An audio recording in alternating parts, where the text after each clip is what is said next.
When most people think of SpaceX, they picture rockets, fire, incredible launches. And hey, that's all true, but it's also a dangerously incomplete picture. To really get what this company is about, you have to look past the spectacular launches and see the massive economic engine they're building on top of it all. So let's get right to it. How does SpaceX really make money? And maybe the more important question is, where is its long-term value actually coming from? I'll give you a hint. It's not just about launching rockets for NASA.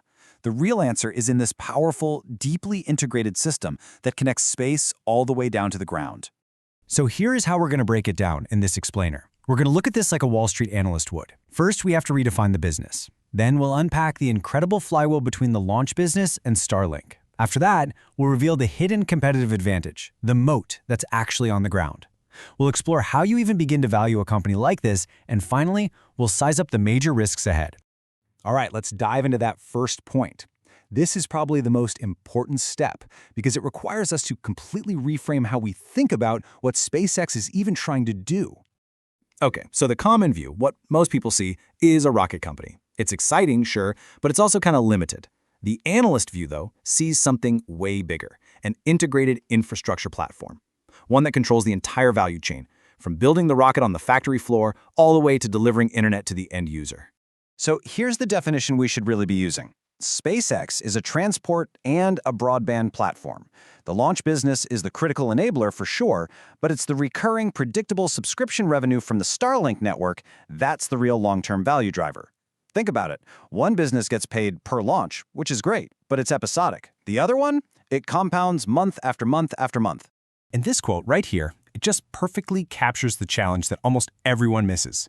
You can have a satellite flying over a country, but that's just potential. To turn that flyover into actual dollars, you need permission and infrastructure on the ground. This idea, well, it's the key to absolutely everything that follows.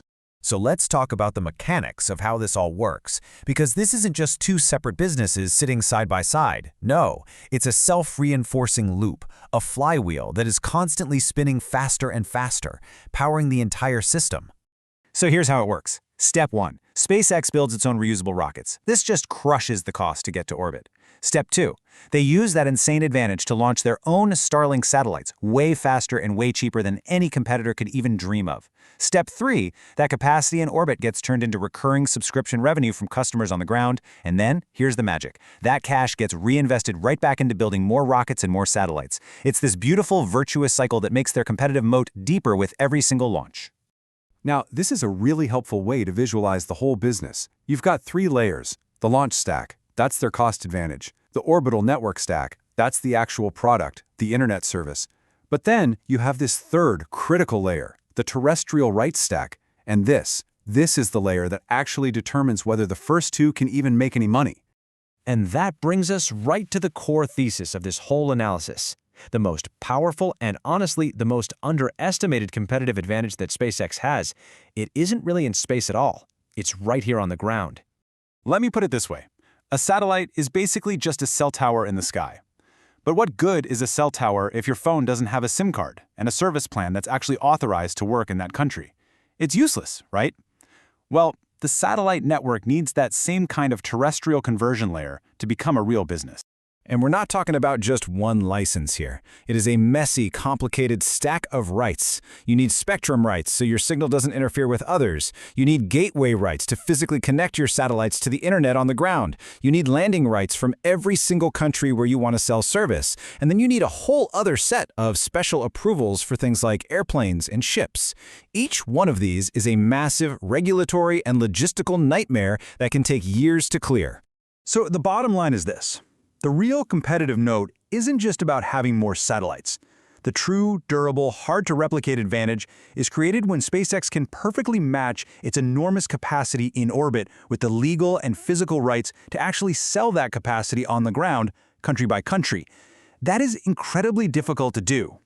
Okay, so if that's the business model, how in the world would an analyst actually go about valuing this company? It's private. There are no public financials to pour over. You can't just look up a stock price. You have to figure out what key metrics really matter. So a real analyst would still track launch cadence, of course, but they'd be way more obsessed with the Starlink metrics. Stuff like, how many users do they have? What's the mix of those users? Because, a business client on an oil rig is worth a lot more than a residential user. You'd watch the regulatory footprint like a hawk. How many new countries got approved this quarter? And this last one is huge, the constellation replenishment burden. That's the enormous cost of having to constantly replace satellites because they don't last forever up there. So really, the only sensible way to do it is with a sum-of-the-parts approach. First, you value the launch business like any other top-tier aerospace company. Second, you value the Starlink network like a global broadband provider, focusing on that sweet recurring revenue. And then finally, you have to assign some kind of option value for the huge future bets, like Starship or their direct-to-cell services. And this right here, this frames the real debate. The bullish case isn't just, wow, rockets are cool. It's that SpaceX is this unique combination of launch dominance, recurring network revenue, and that incredibly hard-to-replicate regulatory footprint. The bearish case isn't, this will fail. It's that the sheer amount of capital required, plus all the global regulatory headaches, could prevent it from ever achieving the kind of high returns you see in other tech businesses. Okay, finally, let's look ahead. Because even with this incredible business model, the bull case is absolutely not guaranteed. There are some very real, very significant risks to this entire thesis. And the biggest risk by a long shot is regulatory and geopolitical. Any country at any time can delay approvals, decide to favor a local competitor, or just change the rules of the game. This is a direct threat to that all-important terrestrial moat. After that, you've got the immense capital intensity we just talked about. Just the cost to maintain the network is eye-watering. And of course, you can never ignore competition and simple execution risk. And that leaves us with this final thought. For all the mind-blowing engineering that it takes to put thousands of satellites in orbit, the ultimate success or failure of this massive, multi-hundred-billion-dollar enterprise might just come down to something way more mundane, navigating the politics, the bureaucracy, and the legal systems right here on Earth. Because in the end, the final bottleneck was not in orbit, but on the ground.